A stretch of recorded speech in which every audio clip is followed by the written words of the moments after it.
弟兄，先吃饭吧。到底怎么回事？哎呀，不听。谢小李，请你如实的告诉我们发生了什么。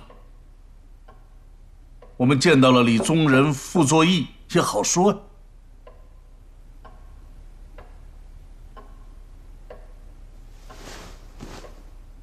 谢谢何校长，您不用去找他们了。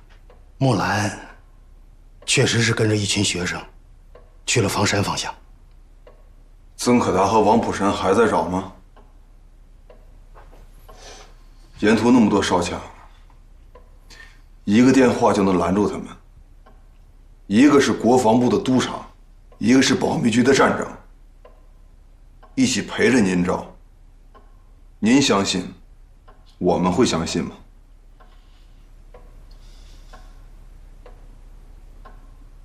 南京直接下的指示，外籍学生被释放后立刻递解离开北平。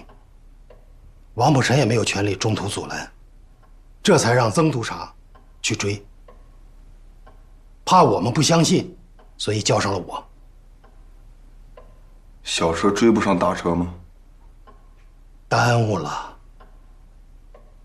暴雨一直追着我们车下，打电话问前面说没有下雨。等我们追到房山，警备司令部的大车已经空了，学生们早已过了国军的防线。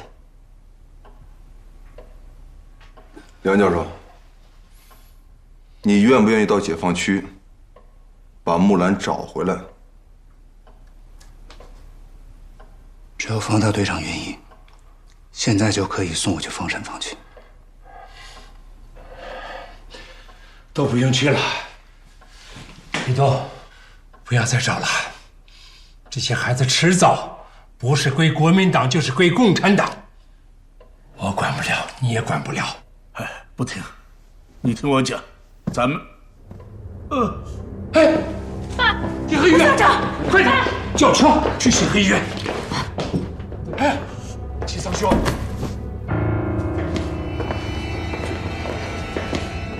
慢点。没事。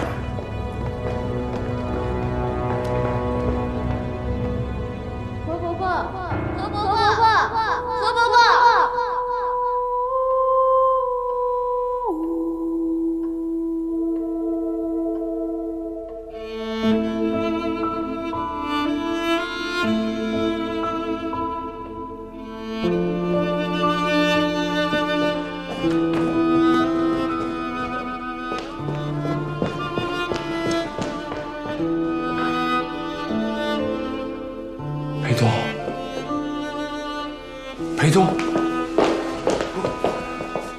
裴东，给曾可达打电话，叫他过来。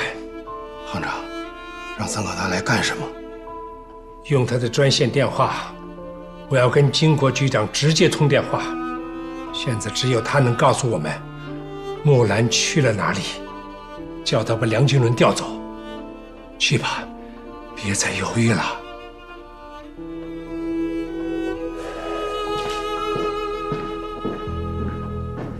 小月，行长，孟伟还在不在崔中石家？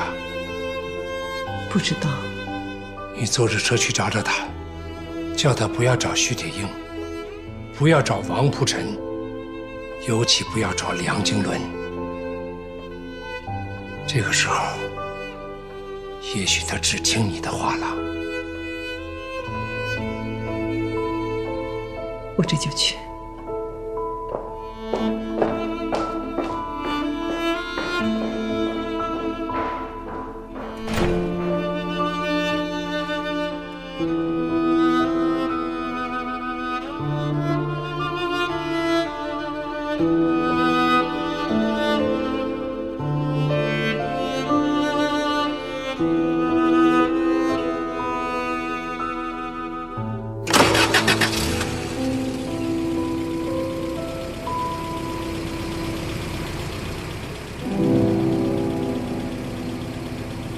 小李，二少爷，把夫人拉到车上去。小李，你先开车回去吧。这是行长的吩咐。开车回去。是。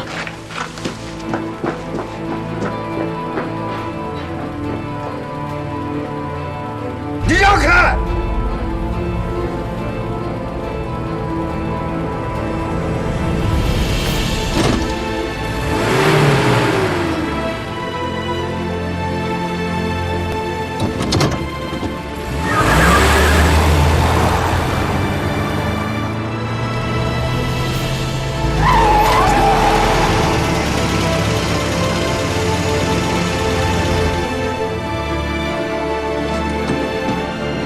程爷，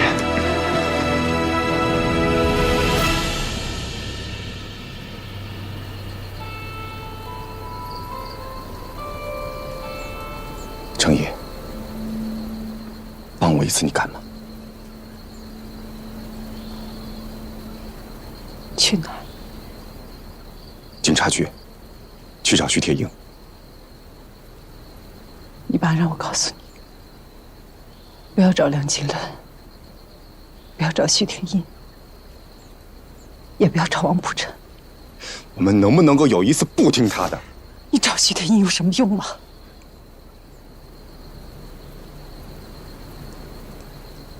没有用。我就想你跟我一起去。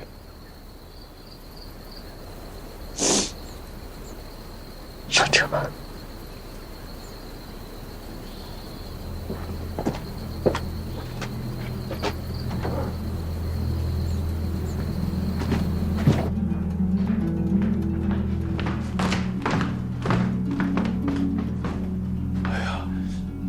王伟，你看，你这是，你怎么能把方夫人带到这种地方来呢？这是什么地方？程毅，你告诉他，你都去过什么地方？孔祥熙部长、宋子文院长、刘公云总裁府上都去过。方夫人，我知道你见过很多大人物，可那都是在府上有家眷陪着。可惜徐局长的家眷在台北。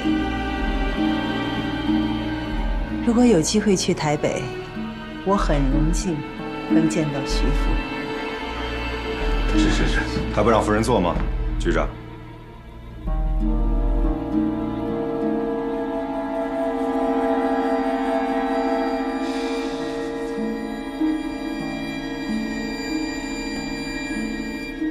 司秘书，局长，赶紧去安排一下，我要亲自陪着夫人出门上车。是。来得好。倒茶。方副局长，在这里，请你听局长的。夫人，请。你有谁有伤，我不欺负你。既然你不愿意倒茶，就跟我出去一趟。我有事。方孟威，你这是要干什么？别动，枪上了膛。方副局长，闭嘴！我还没问你呢。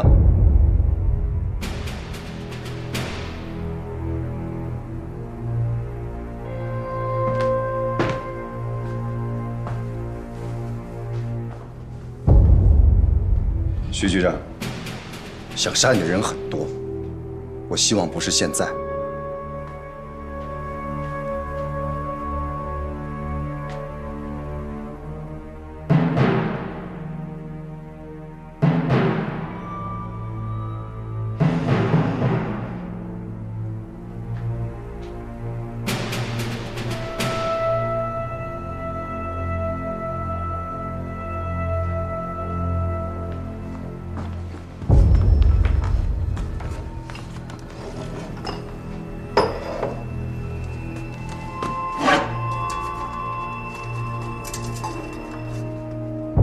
少爷在哪儿？在那个白瓷罐子里。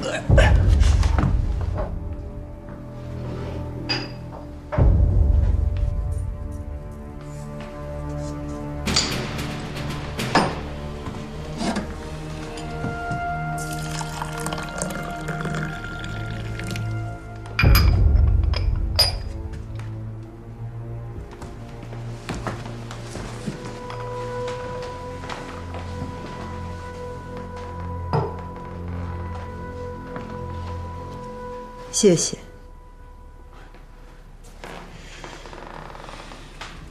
孙秘书，陪着方副局长，你们出去谈。局长，到外边去谈。好。孟伟，把枪放下。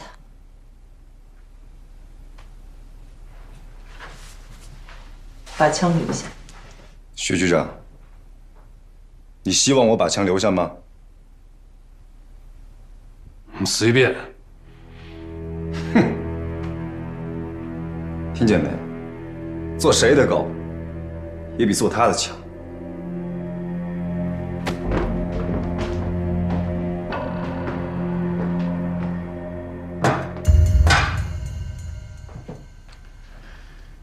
手不方便，我的枪请方局帮我拿出来。我希望你带着。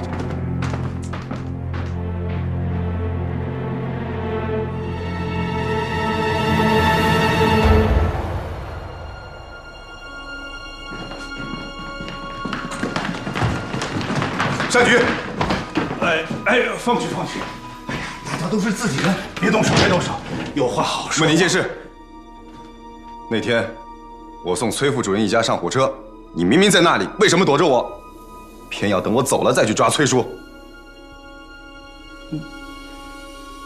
是徐局长给你下的命令，还是这个孙秘书给你传达的命令？方局，说实话。说了便没有你的事。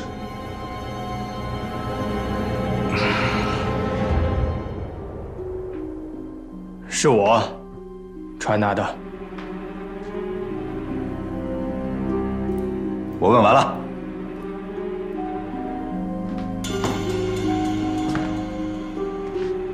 看上司的笑话很开心是吧？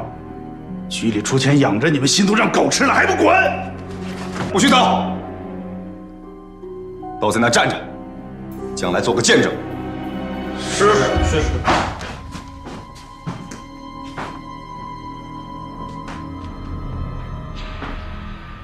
我看过你的档案，你我都进过三青团培训班，进过中央党部进修班，都上过擒拿课。你右手有伤，不占你便宜，我们独手过招。你赢了，我不再问一句；你输了，问一句答一句。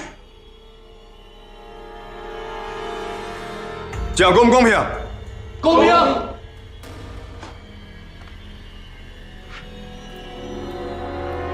三青团，中央党部都教育过我们，下级不能冒犯上级。方副局长，你动手吧，我不会还手的。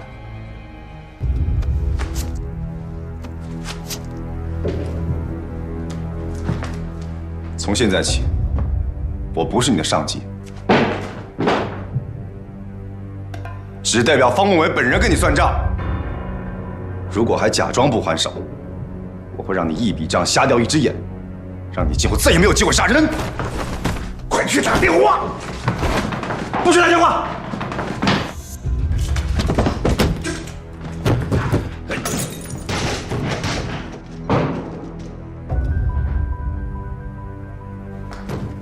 你们方家就是这样纵容孩子的？不是纵容，是承受。承受？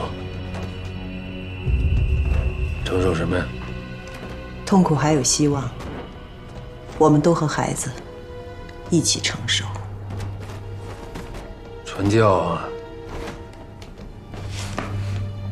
方夫人，这里可不是什么圣约翰公学。你就算是圣约翰公学，也没有哪个教程要教方夫人带着孩子出来打架。我刚才说过了，我是陪孟伟一起来承受痛苦的。徐局长心里面很明白，我今天要是不陪他来，刚才的那一枪，不是你假装倒个茶水就能躲得过的。你们方家到底想把事情搞多大？那要看徐局长愿不愿意忏悔。这里是党国，少跟我兜售忏悔这一套。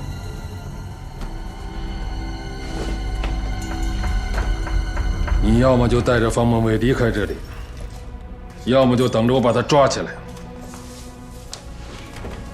我在这里，你抓不了他。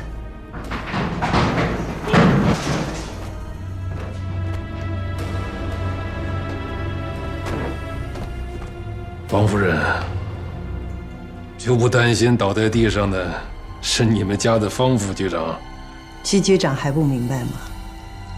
倒在地上的人是你。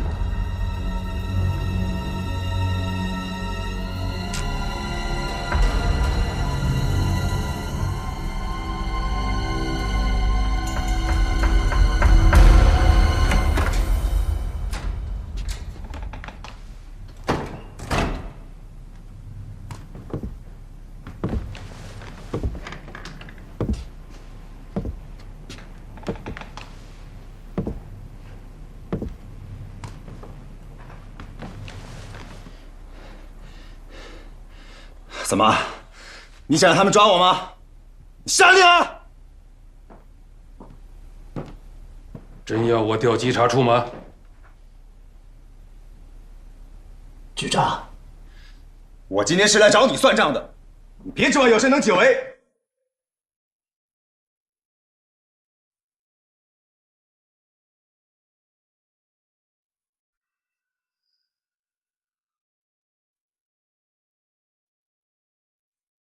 我表妹去哪里了？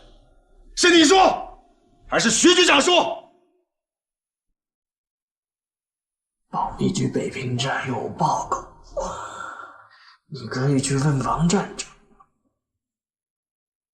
我正要你往别人身上推呢。下午我去保我表妹，你也在，是你亲自拿的保单。你心里比谁都清楚，我会找你要人。徐铁英要是不下命令，就是给你10个胆子。也不敢把我表妹弄失踪。现在还要让我去问王站长吗？方副局长，你真想知道是谁下的命令吗？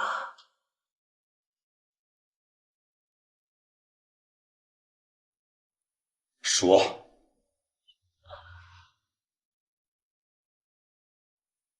去问南京吧。问哪个南京？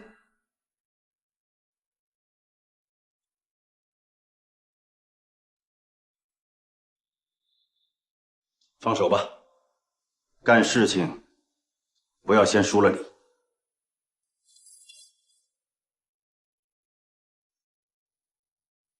夫人，找木兰的事，我和方副局长来落实，你陪方行长先回去。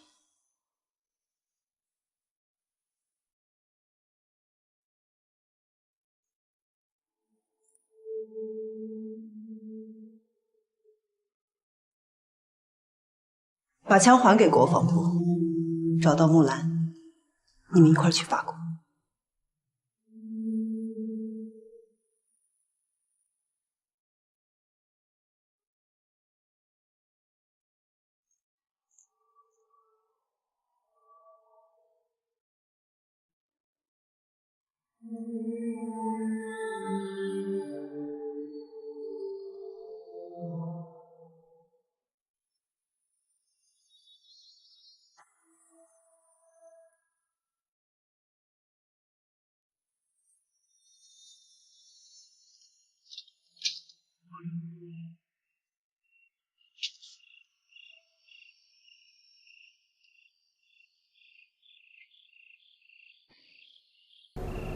何副校长还在医院吗？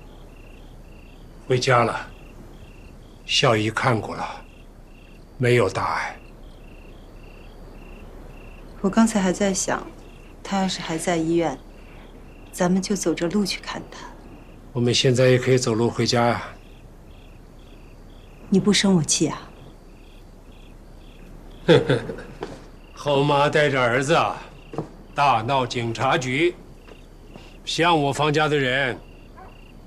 那咱们就走着路回去，慢慢的走，给姑父留些时间。我这个妹夫比我还要强，当着人从不掉眼泪。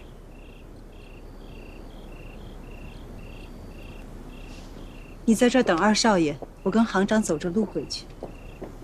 夫人，你陪行长要小心。把刚才说的话再复述一遍。单局长，你说。是。民国37年8月12日晚，徐局长铁英召集方副局长孟伟、孙朝忠秘书开会，商议释放学生善后事宜。值班人单福明。徐局长，这样记录可以吗？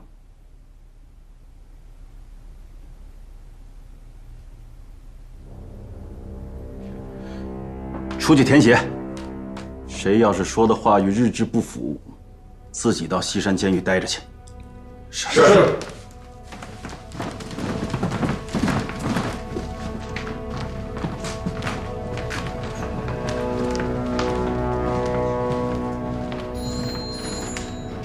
局长，您是不是还有什么指示？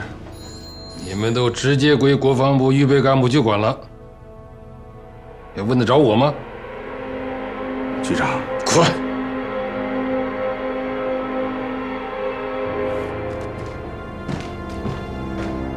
方副局长，我和徐局长单独谈谈。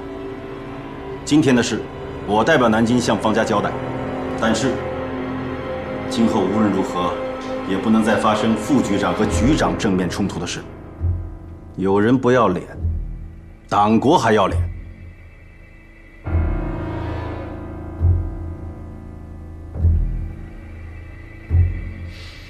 那我还能继续问他吗？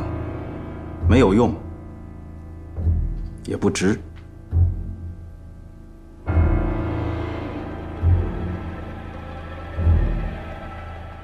曾可达难道不知道孙朝忠是铁血救国会的？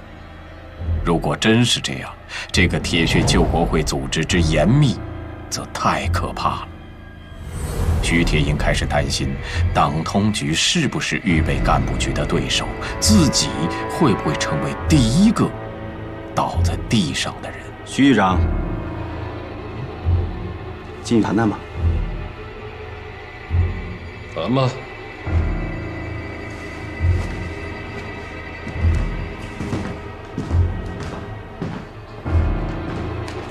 回去陪陪父亲，别让老人家担心。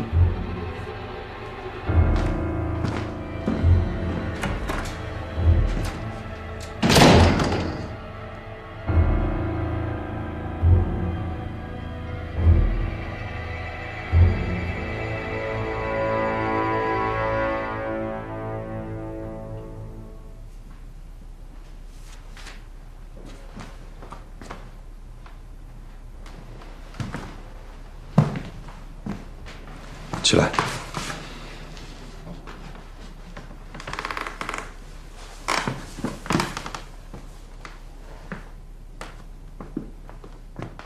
你让我的是吧？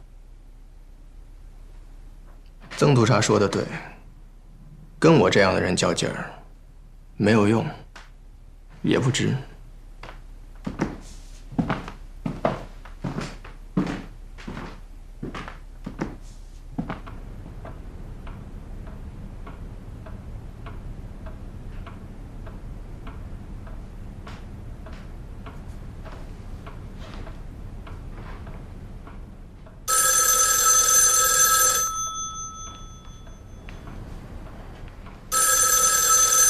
你们叶局长电话，说好的，我不用回避，请接吧。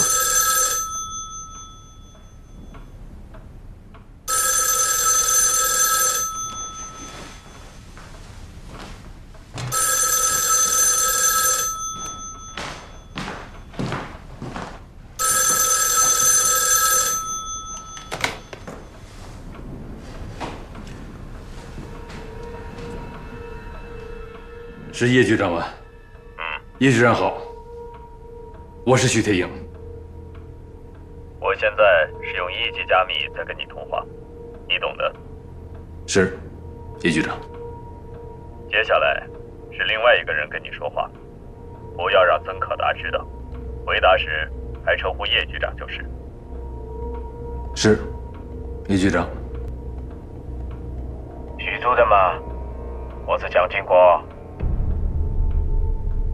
是，叶局长。你们党通局拟了一份关于保护我的名单，上面写着有利于我的人，不利于我的人。你们很关心我啊。是，叶局长。我刚才问了你们叶局长，这份名单是你起草的，陈部长亲自批了字，呈给了总裁，总裁又转给了我。我想就这份名单给你打个招呼，也是给你们党通局打个招呼，可以吗？是。中华民国只有一个党、一个政府、一个领袖，党通局和预备干部局都属于这个党、这个政府、这个领袖，没有谁有利于我，不利于我。希望党通局今后不要再拟这样的名单，尤其不允许利用这样的名单打击预备干部局的人，比如梁金伦同志，还有在你身边工作的孙朝忠同志。我讲清楚了吗？是。现在讲谢木兰的事。这件事，你们党通局已经给我们接下来的工作造成了极大的困难。你们叶局长已经担了担子，答应亲自向总裁检讨。下面关键是善后，除了你、王布珍、孙朝忠和梁金伦知道，对其他的人都要统一口径。我知道曾可达同志就在你的身边，打完这个电话，你立即向他交代。因为谢木兰留在北平，想干扰梁金伦和方梦敖配合推行币制改革，因此安排他去了解放区。这是你们叶局长的安排，经过了我的同意。是。现在当着你们叶局长，我给你最后一次打招呼，不要再出现今天这样的事情，不要干预国防部预备干部局的工作，不要试图阻挠币制改革。是，叶局长。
曾组长，我能不能向你提个意见啊？当然能。在北平，任何事情你可以直接找我吗？犯不着捅到叶局长那里去。我给你们叶局长打过电话吗？哼。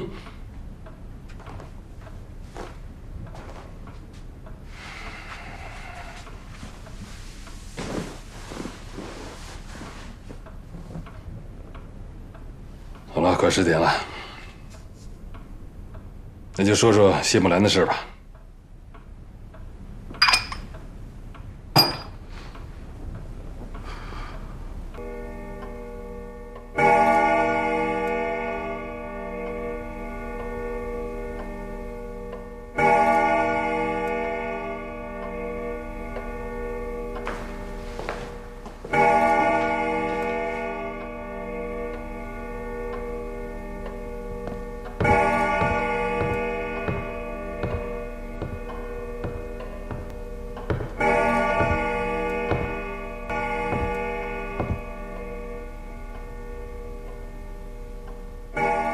姑父，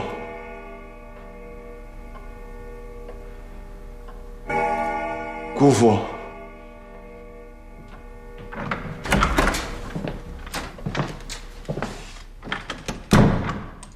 曲主任吗？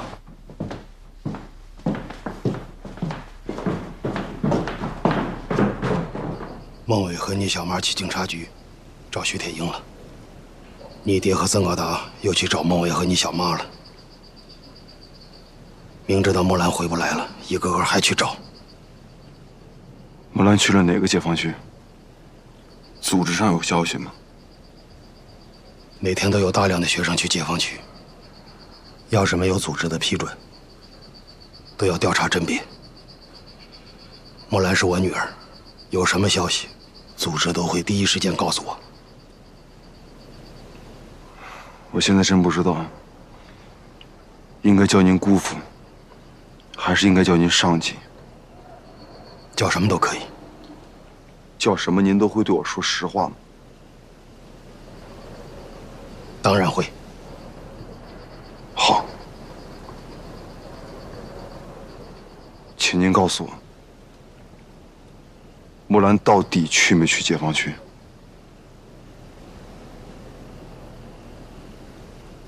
回来的时候，我已经把追木兰的经过都讲了。曾可达和王步臣应该不会说假话。那就是您在说假话。我有必要对你说假话吗？有这个必要。崔叔在临死之前对我说过假话。他说的不是共产党。傍晚的时候，您见过组织的人？他们怎么说？就因为小李先开车比我回来的早，我后回来的是吗？我请您正面回答我的问题。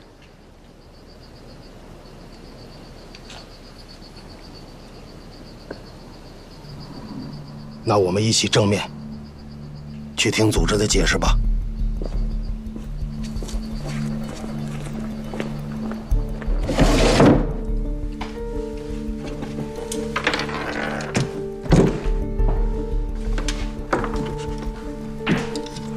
不用关门。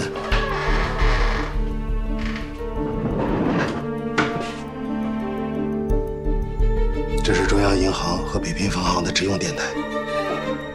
要说欺瞒，我也就欺瞒了你爹。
这两句诗出自《木兰辞》，显然是回答木兰到了解放区，可用得着这样隐晦吗？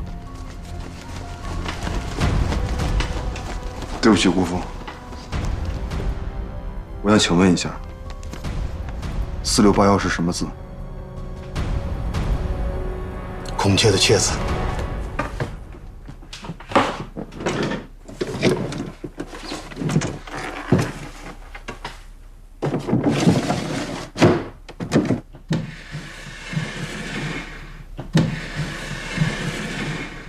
我爸和小妈回来了。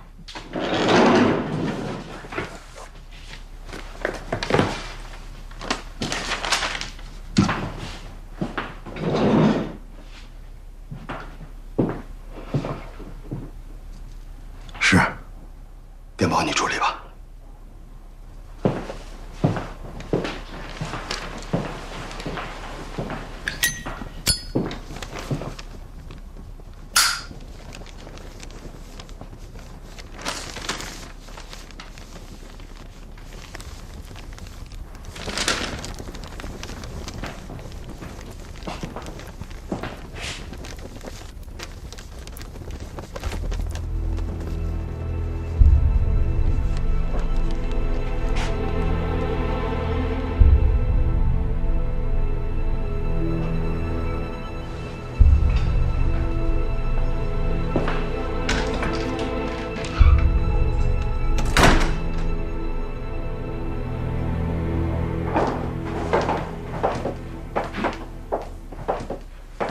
孟敖回来了，程毅，没吃晚饭吧？我去热面包。程毅，你不觉得程毅为了木兰，去警察局找徐铁英很委屈吗？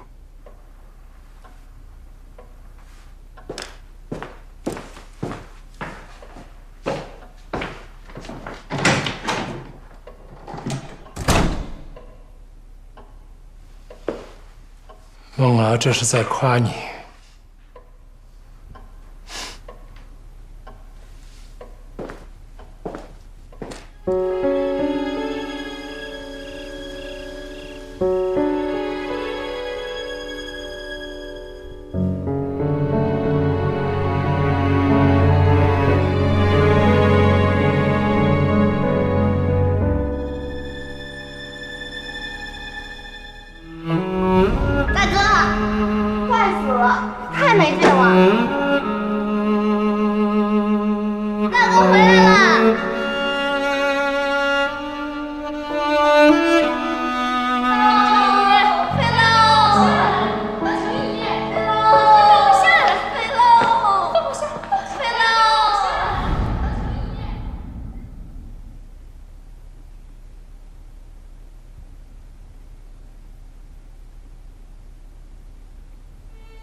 给小玉。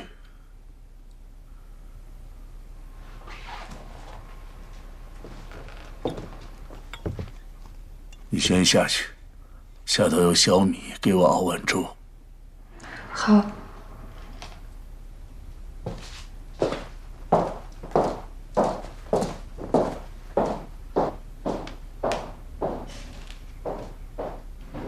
关上门。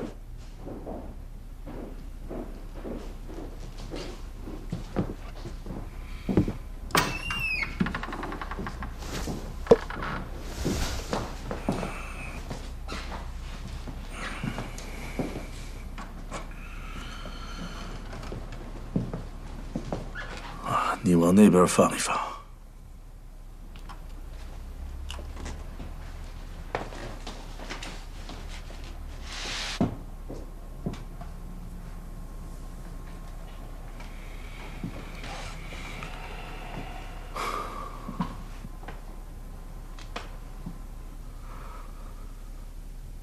你今年虚岁33了吧？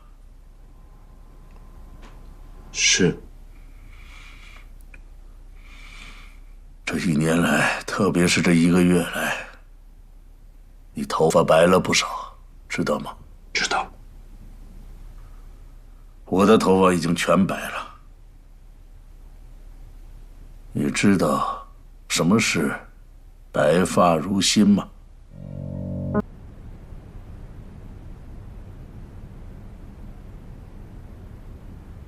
回答我。是。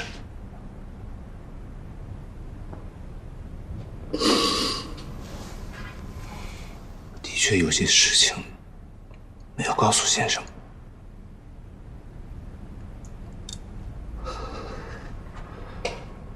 先生既然这样问我，我就把一切都告诉给你。一切？是。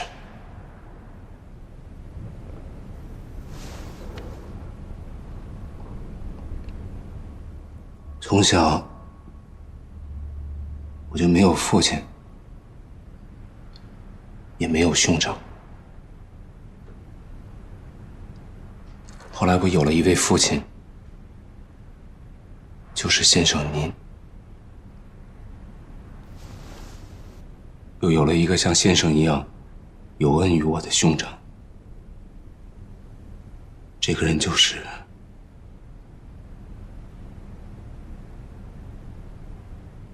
经国先生。你是蒋经国的人，又是共产党，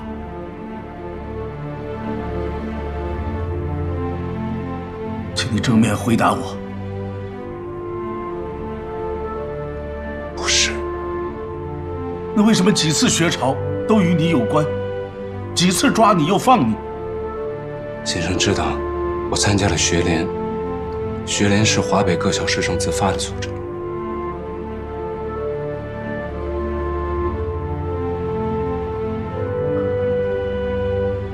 你坐过来点儿。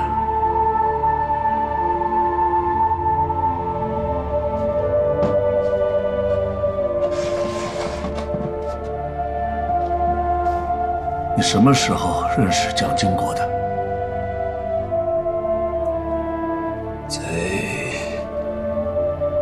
高中毕业以后，比我还早。那个时候，抗战刚刚开始，我去投军。他看上了我写的那篇《论抗战时期后方之经济》，当天就见了我。一番长谈，他叫我不要去打仗，来考烟弹。翁文浩先生给您写的那封推荐信，就是他请翁先生写的。后来去了哈佛，也是他帮的忙。您给哈佛写了推荐信，但那个时候从北平到香港，从香港到美国都非常的困难，都是经国先生安排的。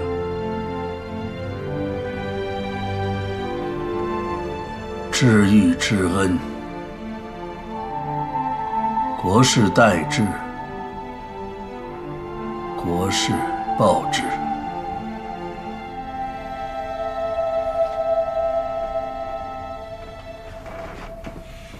经国先生虽然事事都听从他父亲的，但是对于孔家和宋家对国民经济的把持，心里边非常抵触。他认为，如果不从经济上改变这种垄断把持，中华民国就不是真正的民国。要想改变这种现状，必须得有一批真正的经济学家推动经济改革。真正的经济学家，还一批？在经国先生心里，先生您就是真正的经济学家。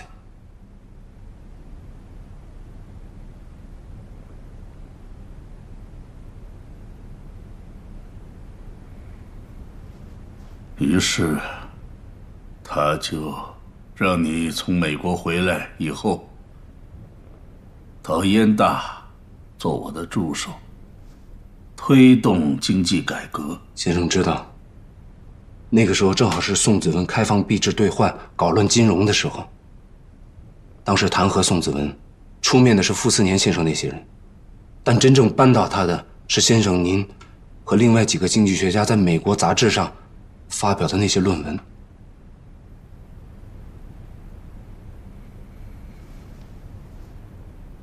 再问你一个问题，你要如实回答我。今天放木兰去解放区，是不是也是蒋经国的安排？是因为你，还是因为方梦敖？是因为我。木兰都一直误以为我是共产党。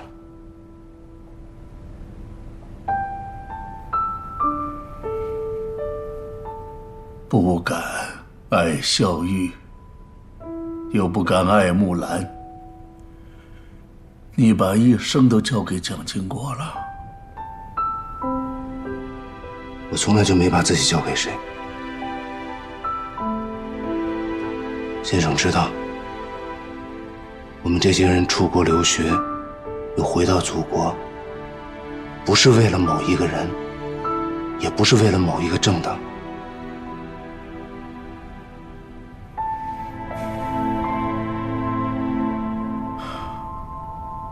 一笔庚子赔款，把几代中国人都绑在美国的车子上，从清朝到民国，也就越来越依附美国了。我们这些从美国回来的留学生，也就成了这个国家名义上的精英，给我安个经济顾问的头衔。蒋经国又把你派到我的身边，他们看重的不是我，更不是你，他们看重的是我与司徒雷登的关系和他的美国背景。政府需要美国的援助，他们是指望美国人兑现二战时期援助中国的补偿承诺，把在美国早就印好的那20亿金圆券作为币制改革的新货币，你告诉他，美国人即使发表了那20亿，也不可能拿出足够的美元来坚挺20亿，是不是？而且20亿远远满足不了市场的流通。好，我知道，最后的手段就是动用军事管制，禁止黄金、白银、外币的流通，逼着老百姓把手里可怜的黄金呐、白银呐拿出来兑换金圆券。而一旦市场物资匮乏，金圆券就会失控，百姓手里的黄金、白银就都变成了一张张废纸。我们这些人做的事是为民请命，还是为虎作伥呢？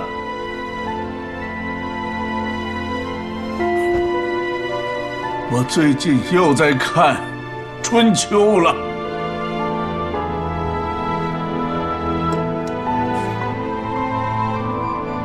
知火者，其为春秋乎？罪我者，其为春秋乎？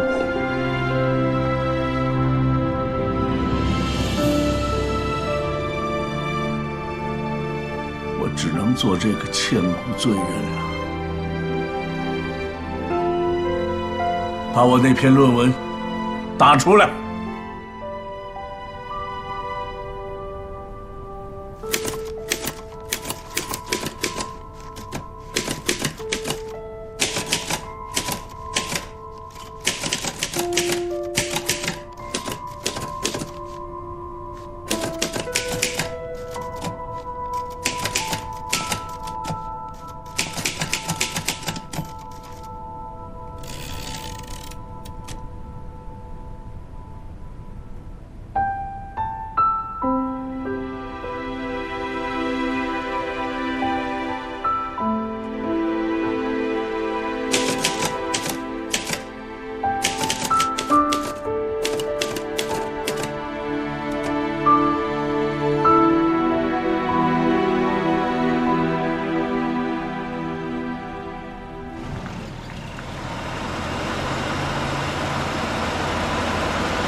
见到谢叔叔了吗？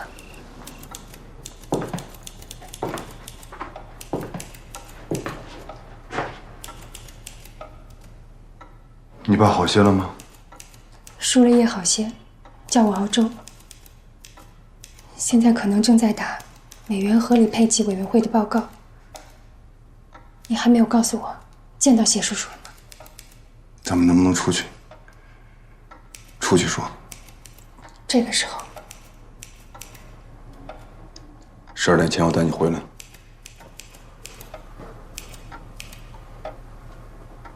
我去关火。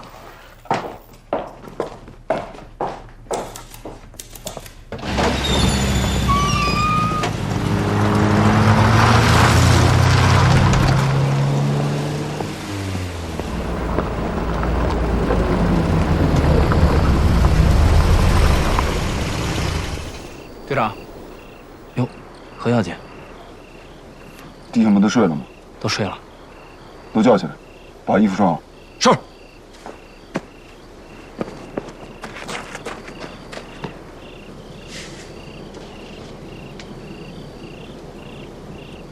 到这里来干什么？到底出什么事了？一路上你也不说。先进去吧，进去再说。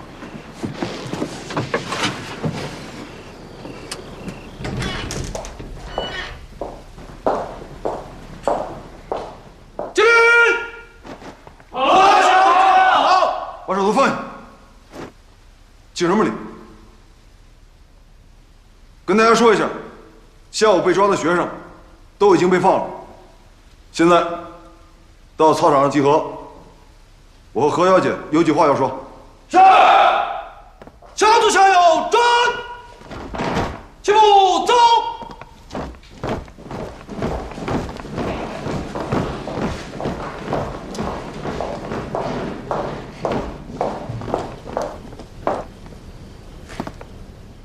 小叶把门关上。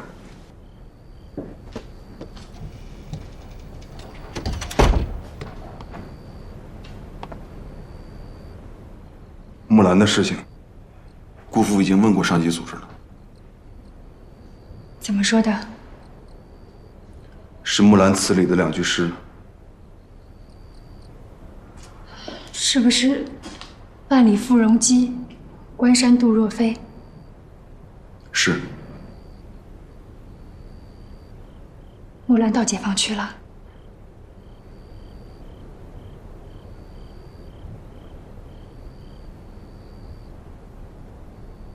还有别的消息？我感觉姑父在瞒我。他们不能说真话，也不能说假话。他们为什么要瞒你？又是你的直觉。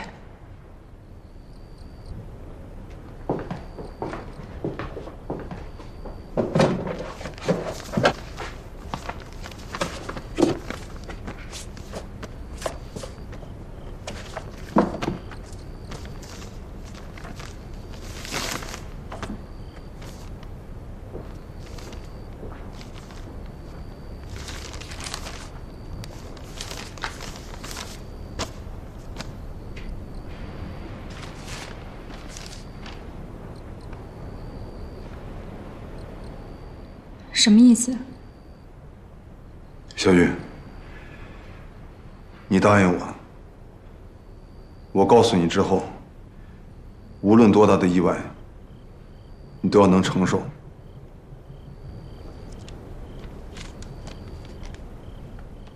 我能承受。孔雀东南飞是蒋经国制定的一个秘密行动计划，执行这项计划的2个人都与你有关，一个人就是我，代号焦仲卿；另外一个人，代号刘兰芝。谁？你答应我的，我告诉你这个人，你要能承受。这个人就是梁经纶。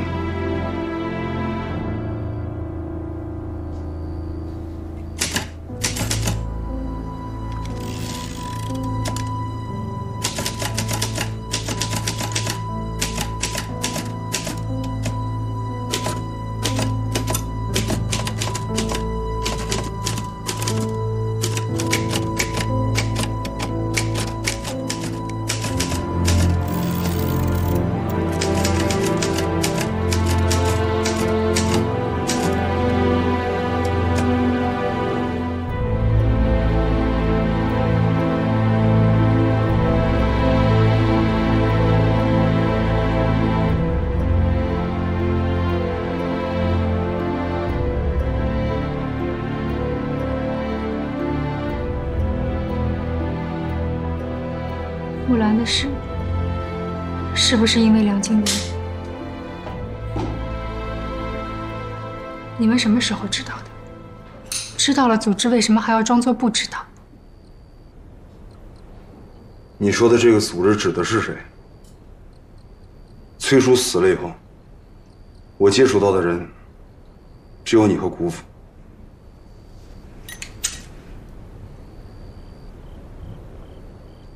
姑父还跟你说了什么？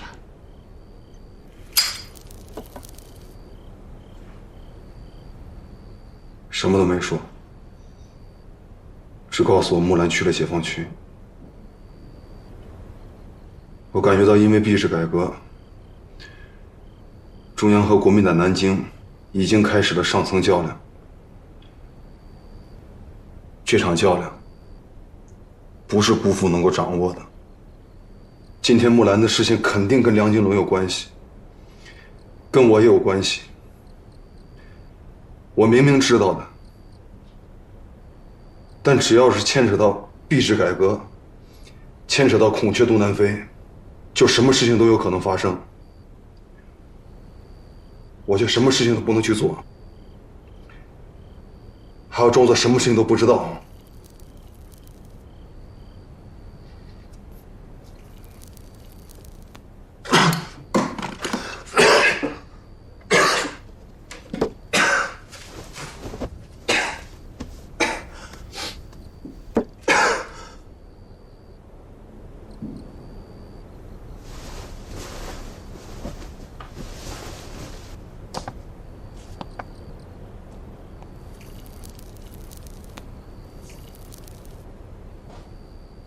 你希望我做什么？告诉我。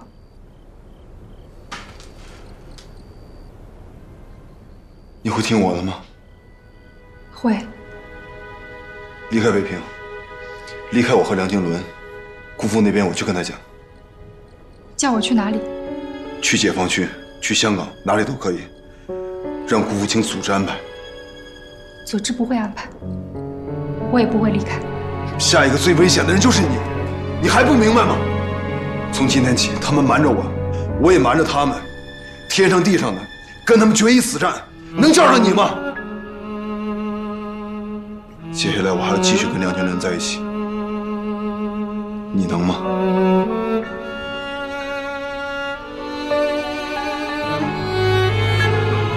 送我回去。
你带我出去的，不送我进去。还进去做什么？进去帮我说2句话，让我爸同意我跟梁经纶订婚。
孟敖又去问了木兰的事，有些话还想问梁先生。你们去梁先生房间谈。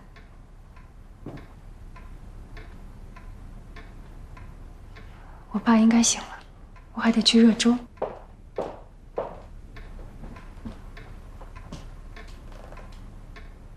忘了告诉梁先生，孟敖刚才带我出去，向我求婚了。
祝福你们。祝福什么？祝福木兰不见了？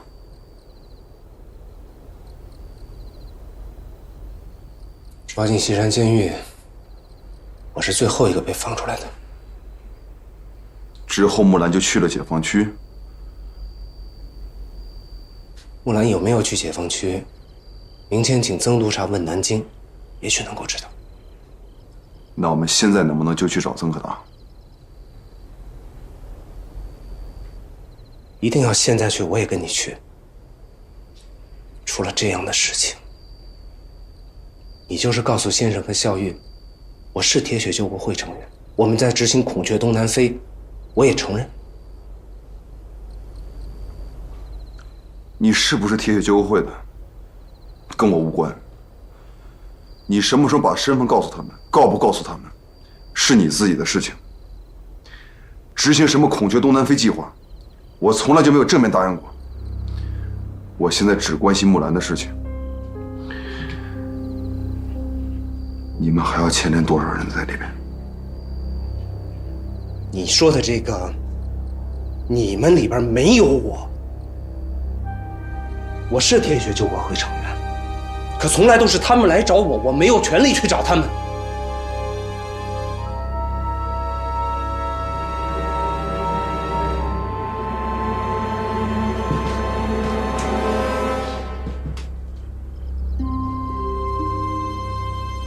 像今天这样牵扯到我们身边的人，将你和我都陷在黑暗里，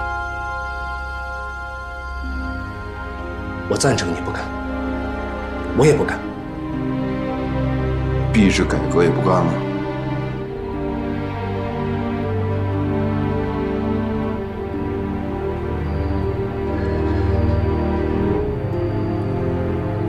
你要是愿意听，我可以告诉你。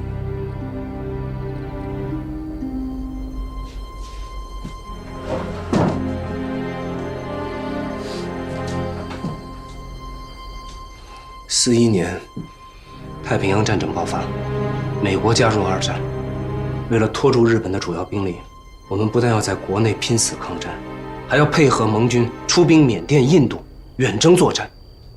由于我们付出的代价、付出的牺牲，当时美国政府就承诺要给我们战时的补偿。45年抗战胜利，到了美国政府兑现承诺的时候，而事实上大量的援助反而是给了日本，这才引起了我国民众反对美国扶助日本的浪潮。通货膨胀民不聊生，是因为内战，也是因为国民党内部的贪腐，可这都不能成为国统区各城市民众一天天在饿死，而美国给我们接来支持的理由啊！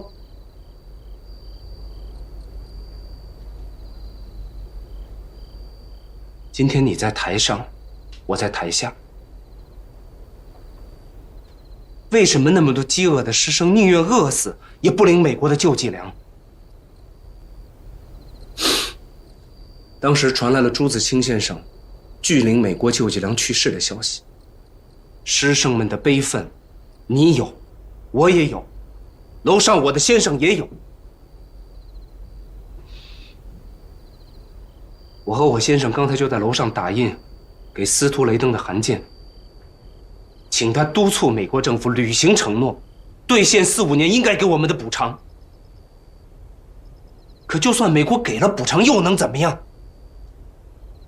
天天在贪腐，天天在通货膨胀，受苦的还是广大民众。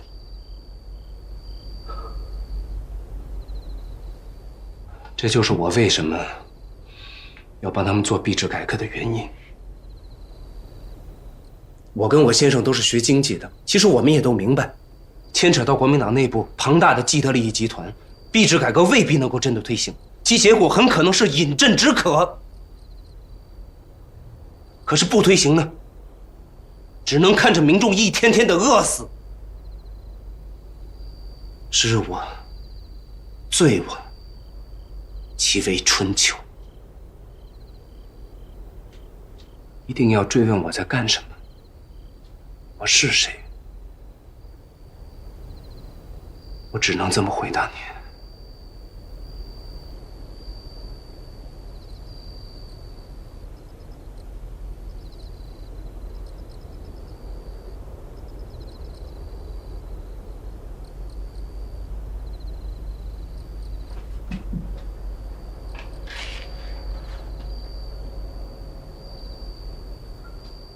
我最后再问你一个问题：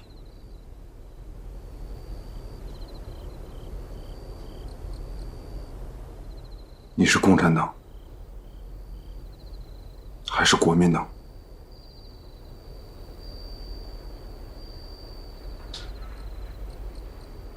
我只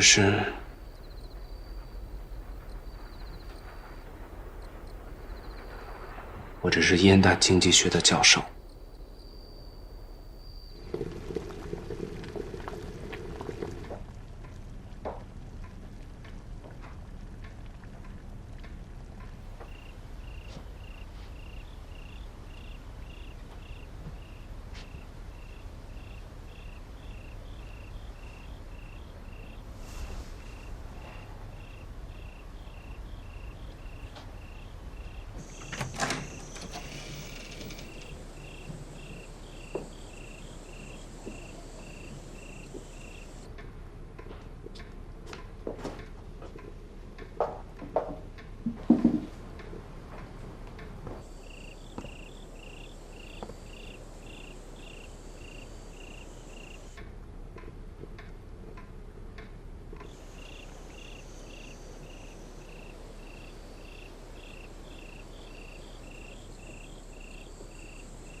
你们都要走？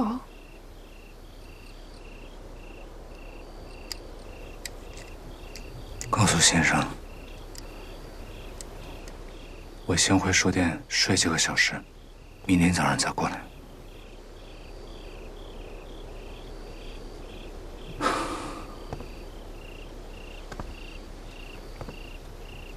按中国的习惯，孟欧向孝义求婚，应该还是告诉先生。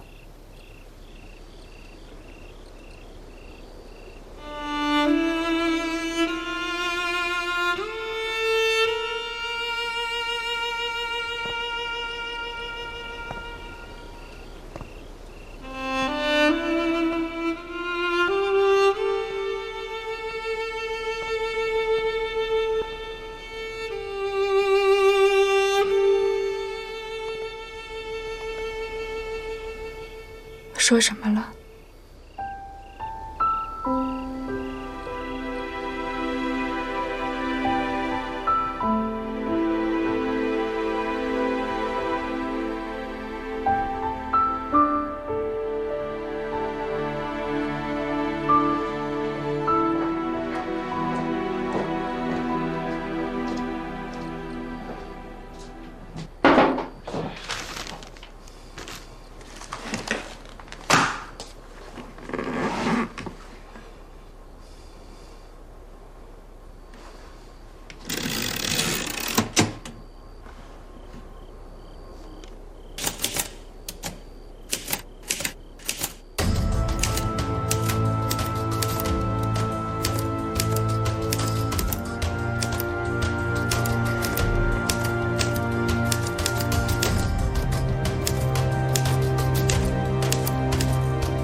？1948年8月19日，民国政府在一片争议声中决定，天亮后向全国宣布币制改革，即日冻结国统区所有银行钱庄业务，停止所有货币流通，择日发行1945年美国代印的20亿元货币作为金圆券，取代现行一切货币。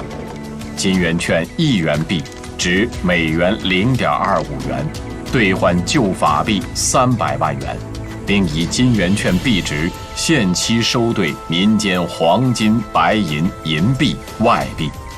除金圆券外，禁止任何贵金属货币交易，违者严惩。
还有4页，那这一页的标题是什么？财政经济紧急处分令。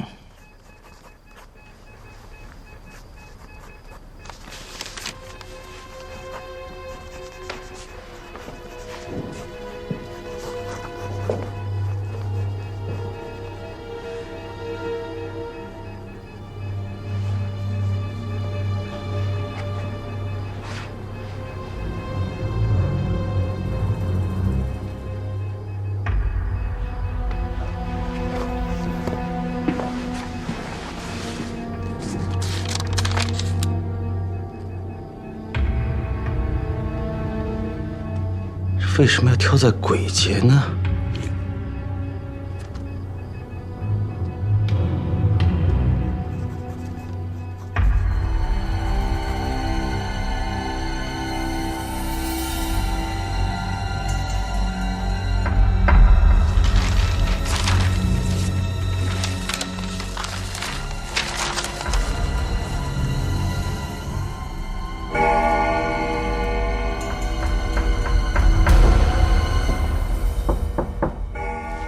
吃点东西吧。我去吧。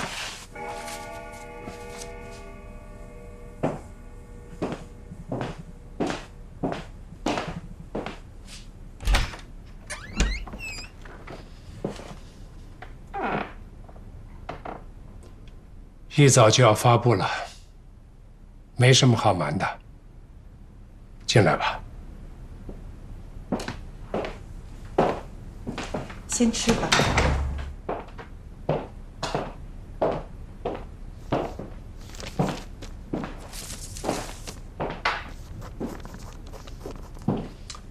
有话跟你说。裴东，一起来，边吃边谈。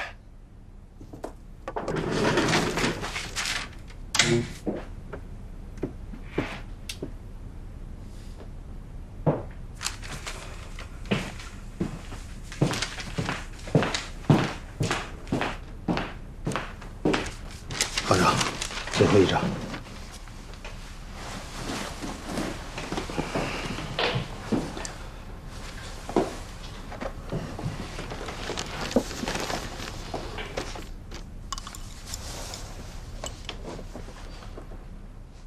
差1个月，你跟我就10年了吧？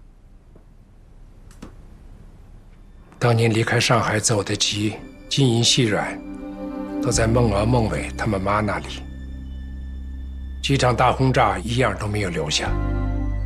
接着是8年抗战，任何东西都没有给你买，也就是这2、3年给你置办了一些金银首饰，一共是多少？也不少了。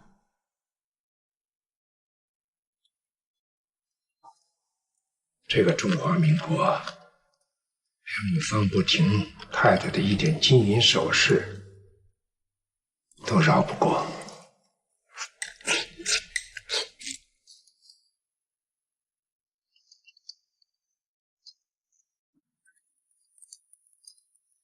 你跟他说吧。